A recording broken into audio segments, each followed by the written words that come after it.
Well, good morning, everybody, and can I extend a very warm welcome to you all to this Falkirk Council's Planning Review Committee held here in Grangemouth Community Education Unit 69 to 71 Abbots Road. Today, Tuesday, the 23rd of September 2025, beginning at 10 o'clock. In accordance with Section 43 of the Local Government in Scotland Act 2003, it has been directed that this meeting will be conducted in such a manner as to allow remote attendance by elected members, although will not be required today. The meeting will also be live streamed at Falkirk Council Committee YouTube.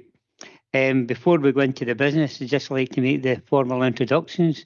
My name is Councillor William Buchanan. I'm the convener of Falkirk Council, and other members of the committee. I'll go to the members from my right. Alf Kelly, Deputy Convener. Provost Robert Bissett, I'm the councillor for Falkirk North and a member of the Planning Committee. Bailey James Kerr, member of the Planning Committee. Councillor Gordon Forrest, member of the Planning Committee. Thank you. Now go to officers that are present this morning. Thank you, Convener. I'm Douglas Blythe, Legal Advisor to the Committee. Jim Miller, Committee Services Team Leader. Stephen McClure, Planning Officer. Kevin Brown, Planning Officer, acting role as Planning Advisor. Okay, thank you. That now takes us into business. First is apologies. Don't think there's any intimated. I think everybody's here. Takes us on to item 2, which is declaration of interest. And just for clarity, I'll read this out. Members should declare any financial and non-financial interest they have in any item of business at the meeting, identifying the relevant agenda item and the nature of the interest. Have we got any declaration of interest at this time?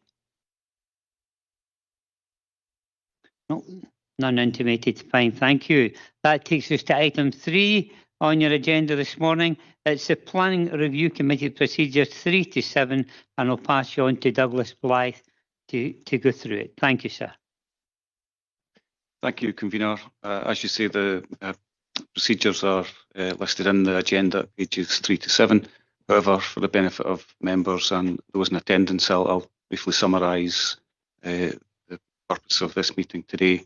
This is a review of an appointed officer's decision on a planning matter. On planning matters, the reviews are held in accordance with the Scheme of Delegation and Local Review Procedures Regulations 2013. The first task for members is to assess whether there is sufficient information within the papers to conduct the review and to make a decision. If they feel there is insufficient information, there are further procedures available, namely written representations, a site visit, or indeed a hearing. And members may wish to take into account their own knowledge of the site, the extent of the papers before them, and indeed any suggestions outlined in the applicant's notice of review before arriving at a decision on whether any further procedure is necessary. I would stress that the members are under no obligation to follow any suggestions in the notice of review. It's ultimately a matter for members which further procedures are carried out, if any. I would just remind members that this is effectively a de novo decision on this planning matter, and as with any other planning decision, they should be taken in accordance with the development plan unless there are material considerations which suggest otherwise. So it's a matter for members to assess the relevant policies and balance those before arriving at a decision. Thank you, Convener. Thank you very much, Mr. Blythe. This now takes us to item 4 on your agenda. Planning application P240597 full, construction of number 4 dwelling houses and associated development at land to the north of Tegmore Bowness. It's pages 8 to 977 on your agenda papers. And speaking to the report will be the planning advisor for this morning. Will be Stephen McClure. Thank you, Stephen. Thank you, Convener. Convener, with regards to, if I may proceed. With regards to Mr. Blythe's submission there, I would like to go to sites. To the matter is that if you allow Mr. McClure to give us a brief overview, then I'm quite sure that maybe some of the members here, including myself, maybe agree to that. Okay, thanks. Okay, Mr. McClure. Okay, thanks, convener. So the application before you, members, today is an application. It's P240597 full, which is for the construction of 4 dwelling houses and associated development of land to the north of Timor, Bowness there.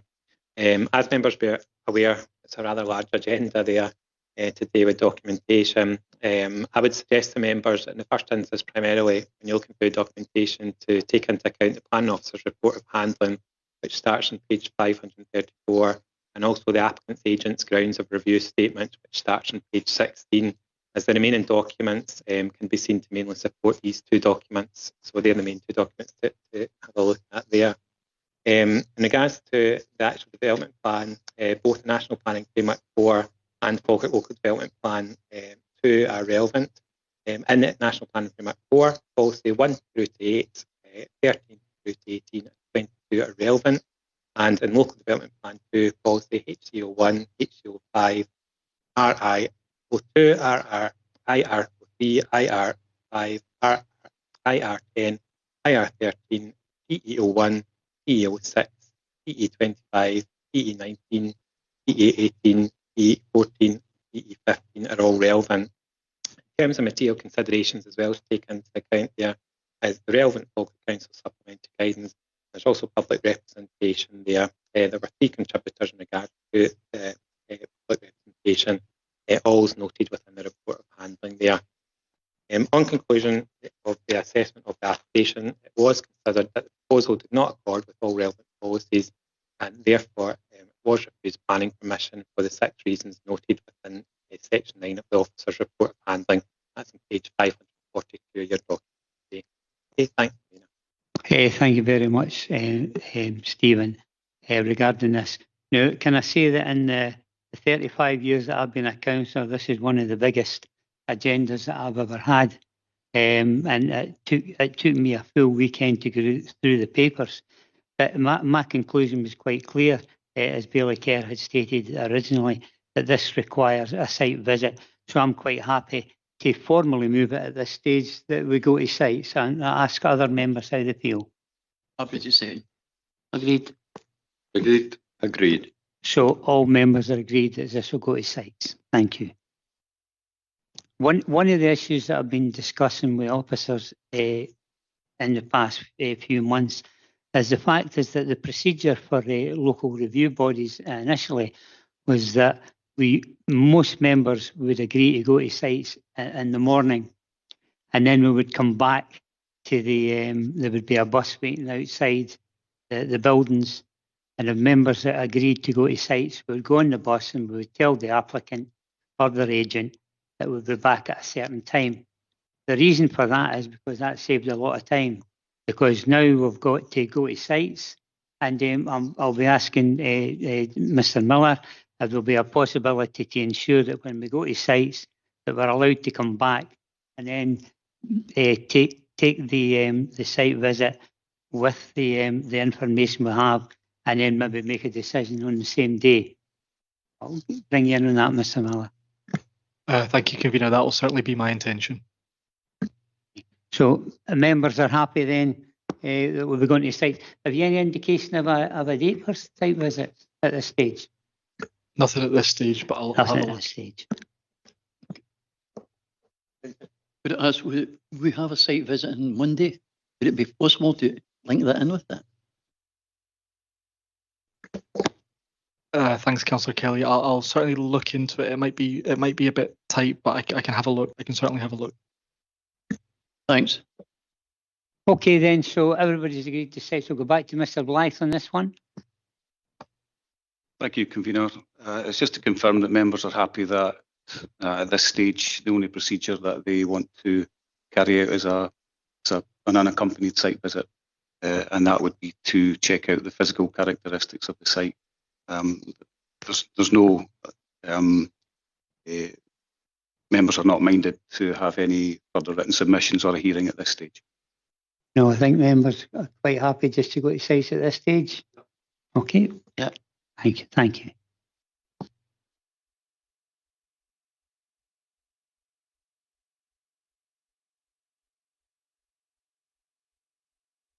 Those in the public gallery there, you've heard that it's going to be going to sites. A date will be finalised, and it's an opportunity for you to leave at this stage if you want.